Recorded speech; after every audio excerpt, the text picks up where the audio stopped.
I just had a lovely day at the movies. What a lovely day I had!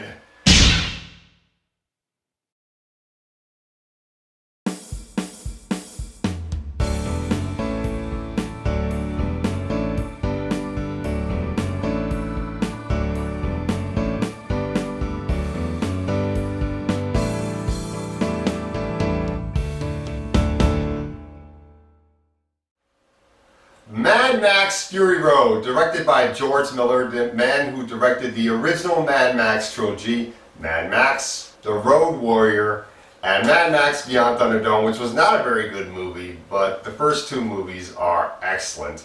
These three movies starred Mel Gibson as a former police officer that lives in a post-apocalyptic world which has become total anarchy. The world is desolate. It is complete desert practically. Gasoline is scarce. Water and food are also very scarce, and Max has lost his family. He got revenge for them in the first movie, but now he's got to survive, and he doesn't know who's crazier, himself or the people around him.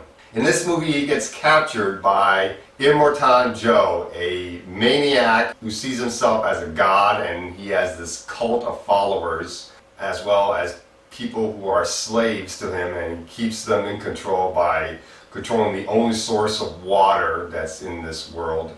Max is caught up in the middle between Joe and this woman named Furiosa, who has rescued 5 wives that he has, and Max is forced to team up with Furiosa to transport these wives to safety away from Joe and his maniac followers. One of the maniac followers, named Nooks, played by Nicholas Hoult, ends up joining Max and Furiosa transporting these women to safety because he falls in love with one of the wives, played by Riley Keough, who is a Victoria's Secret supermodel. In fact, 3 of the wives are Victoria's Secret supermodel. Rose Huntley-Whiteley is one of them, who starred in Transformers 3.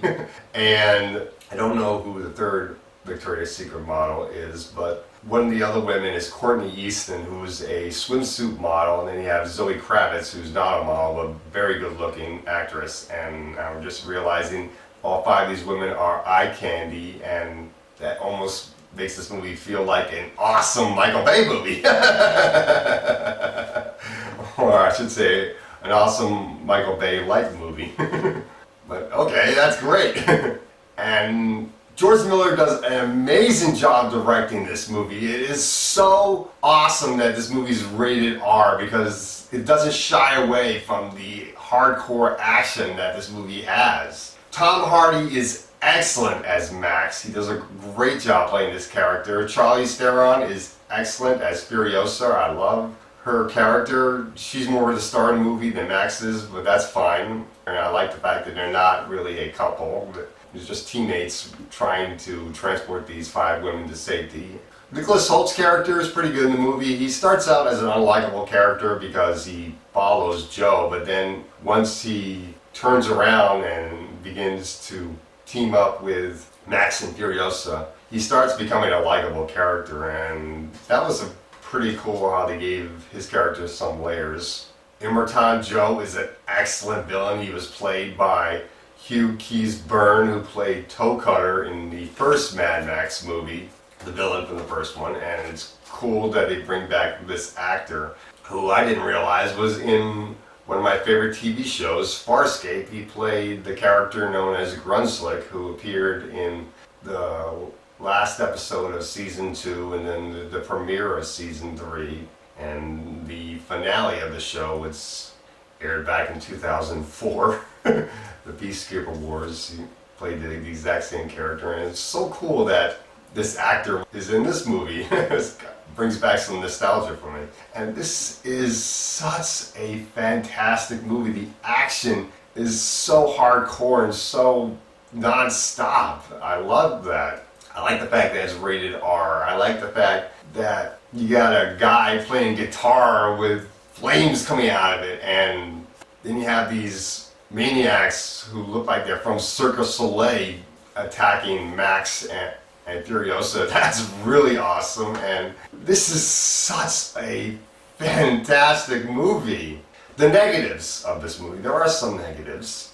The main negative is that the 5 women really don't give much to the story. Really, it's more for Mad Max, the villain, Furiosa's character, played by Charlize Theron and Nicholas Hoult. And that's fine, but you almost wish the women would be more than just eye candy. But then again, with this kind of movie, it's okay to have some eye candy since this is a guy flick. And wow, the movie is so darn good. The effects are awesome. It's mostly practical effects and very little CGI. I mean, you really don't notice the CGI at all. Overall, this is a fantastic movie. I'm going to give this movie an A+. Definitely check this movie out.